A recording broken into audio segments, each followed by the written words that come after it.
Now, riot police in Georgia have used pepper spray and water cannon against protesters who took to the streets after the government suspended moves to join the European Union. A tense standoff continued through the night in Tbilisi, with demonstrators refusing to disperse. More than a dozen were arrested and some were seen being assaulted by police. Let's speak now to our correspondent Rayhan Dimitri, who's in Georgia. Just talk us through what happened last night, Georgia. Rayhan, sorry. Yes. Lucy, there was a protest, large protest in the capital Tbilisi and also in all other major cities across Georgia. And what brought people out to the streets was a statement that was made by the country's prime minister on Thursday, in which he said that the Georgian Dream government, the ruling party which is in power, had decided to put Georgia's EU accession negotiations on hold until 2028. So that brought people out to the streets. There were angry crowds. And the focal point for the protest was, as usual, the parliament building here in the capital, Tbilisi. And at about 2:30 a.m., riot police moved in. They used water cannons, they used pepper sprays and other chemicals to disperse the protesters. But despite all of this, protesters remained out in the streets. They built the barricades. They kept waving the EU flags. There was also today a lot of reports are emerging about the brutality of police crackdown.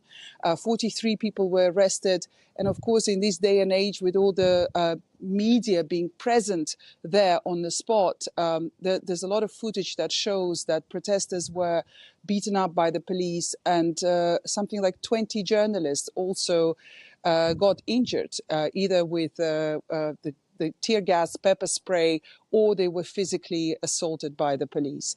Earlier today, the Prime Minister made a statement. He thanked the Interior Ministry. He said that the protesters overstepped what is allowed by the law, and that's why the police were forced to respond to disperse the protests. And we were speaking to one contributor earlier who was saying that civil servants are beginning to sort of do some form of protest in terms of boycotting government functions. Where do you expect this to go now? Are you expecting more demonstrations? What are you expecting?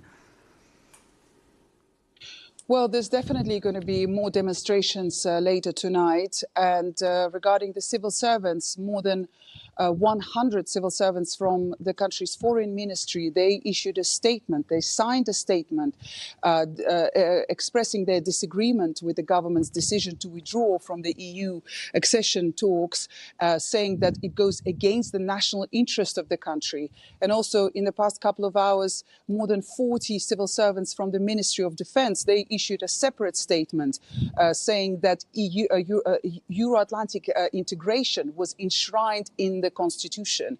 We're also hearing that several private universities here in Tbilisi, they have suspended lectures, also in protest against what's happening now.